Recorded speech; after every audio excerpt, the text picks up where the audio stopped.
All right, thank you. So I'm sorry. We're just so deep in the conversation with J.C. Polanco here, Kirsten. But yes, those were all key measures. And, borough presidents, to give you an update across New York City, will be keeping their jobs as well. Every single incumbent running for re-election won by large margins. So that means Antonio Reynoso keeps his job in Brooklyn. Vanessa Gibson will remain in her post in the Bronx. Donovan Richards remaining in the job in Queens. And Vito Fossella keeping his job on Staten Island. Manhattan Borough President did elect a new leader there for the Manhattan Borough President race, with Brad Hoylman-Siegel winning.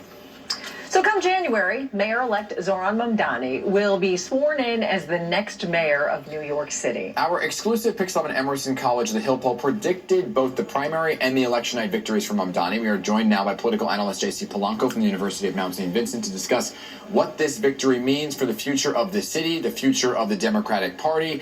Let me get your take right now. You are an independent voter, okay? When you look at these numbers and what played out, the only borough that Andrew Cuomo actually won was Staten Island. Yeah. And these numbers were historic. So what do you make of it? First of all, I am so excited at this turnout. When I was at the Board of Election, I was president of the board, and I was always concerned about low turnout. Yeah. To have over 2 million, that's exciting, and it's a testament to the campaigns of Assemblyman Mamdani, former Governor Cuomo, and Mr. Sliwa to excite New York City to come out. So kudos to New York City. Thanks for coming out.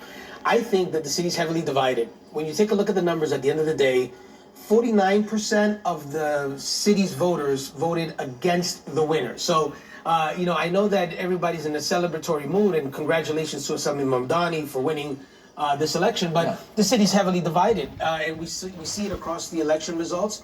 One thing is for sure, I think there are a lot of us involved in politics are looking at the numbers and we say, what if? What would have happened if Curtis Lee would have dropped out of the race in advance, considering that former Governor Cuomo did so well in Staten Island and so well in other parts of the city? Would this election result be different this morning? That's going to be the conversation for a very long time. And I know when you look at the numbers, you may say, JC, no, it looks like it's 49-50. It would have changed the calculus. I know that Curtis Lee, for the last couple of weeks, spent most of his time hitting Andrew Cuomo very hard. We would have maybe seen a different But you're result. also assuming a very big if, that if Curtis Lee would dropped out, that all those voters would have gone to Andrew Cuomo. Dan, I knew you were going to say that. That's not all at all. That would be obscene. That would be obscene to think. Yeah. Not all voters that supported Curtis Lee would have gone to Andrew Cuomo. However, it would have changed the calculus. The dynamic of the campaigns would have been a lot different. It would have been mano a mano. So a lot of folks today are concerned. For example, you have over 2/3 of New York City Jewish voters. Yeah. Voted for former Governor Cuomo. Yeah. So new mayor-elect Mamdani has a lot of work to do to bring the city together. So there are a lot of people counting on him. You have a heavily divided city generationally, religiously, culturally. It's your job now to bring it together, and it's a heavy lift. So we're wishing him the best of luck. He has a lot of work to do in front of him. Yeah, and let's talk about it. I mean, the work starts now. And he already said last night in his speech, he was saying to President Trump, I know you're watching, turn up the volume. Right? So is he already alienating himself? And was that the right move to make? No, I think that the Assemblyman's speech, I know that people were very excited, and I got you. But look, that speech last night was not magnanimous in any way whatsoever. I think it was very combative. And it was that moderating Assemblyman Mamdani that we've gotten to know for the last 3 months is gone.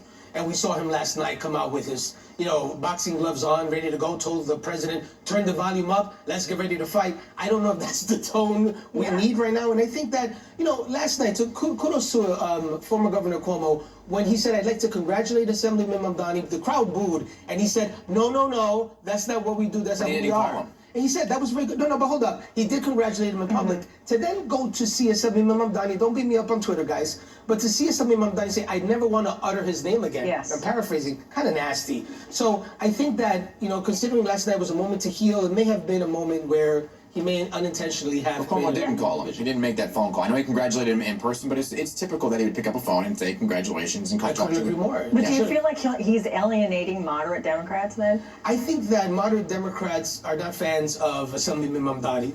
Take a look at some of these numbers. About 82% of Assemblyman Mamdani's voters, when you take a look, there were new voters that were not part of New York City. So if you were here for less than 10 years, 82% of that cohort voted for Assemblyman Mamdani. And that's a big number. Now, in addition, about 81% of women under the age of 30 voted for Assemblyman Mamdani. So I think that you look at centrist Democrats, they almost all supported former Governor Cuomo. And centrist Democrats outperformed the Socialist Democrats nationally yesterday. Remember that 7 out of 10 voters in New York City are Democrats. So whenever you sit on the train and you look to your left and you look to your right, 7 of those 10 are Democrats. Consider that last night, the Democratic nominee for mayor barely got 50% of the vote. I think he underperformed, so he has a lot of work to do, even with moderate Democrats. Well, it would have been true in the reverse, JC. If Mamdani, if Cuomo had won, it would have been with the same margins, right? And it would have been the reverse. He has a lot of work to do to bring some of the left bring over, right? So what, I guess, moving forward, New York City is really just kind of its own country. I mean, it sounds funny, but like it's a little island, because it's not really a purveyor of what's to come across the country. And so you look across the river in New Jersey, they did elect a centrist. Yeah. So what is the Democratic Party now, which is going to look at Zoran Mamdani saying, is he the future? Hakeem Jeffries says no. Is Mikey Sherrill the future? Is Spanberg? What is it now moving forward? I think without a doubt, centrist Democrats will continue to lead the Democratic Party, and I say that as objectively as I can as an independent. And the reason for that is that it is centrist Democrats like Tom Suozzi and Congresswoman Gillen out in Long Island that can win in Trump areas. And in order to get the majorities, you need to win in red-purple districts. And only centrist Democrats can do that. There has never been a Democratic Socialist of America, one of the folks on the far left, that has ever picked up a seat in Congress. You don't pick them up. They can win in primaries, in closed party primaries, where only a few folks come out. But when you talk about winning majorities, so Minority Leader Jeffries, in order to be Speaker, he needs to win purple districts. You will never win purple districts with Mamdani-like candidates because you're never going to be able to bring independent and centrist voters to vote. AOC did.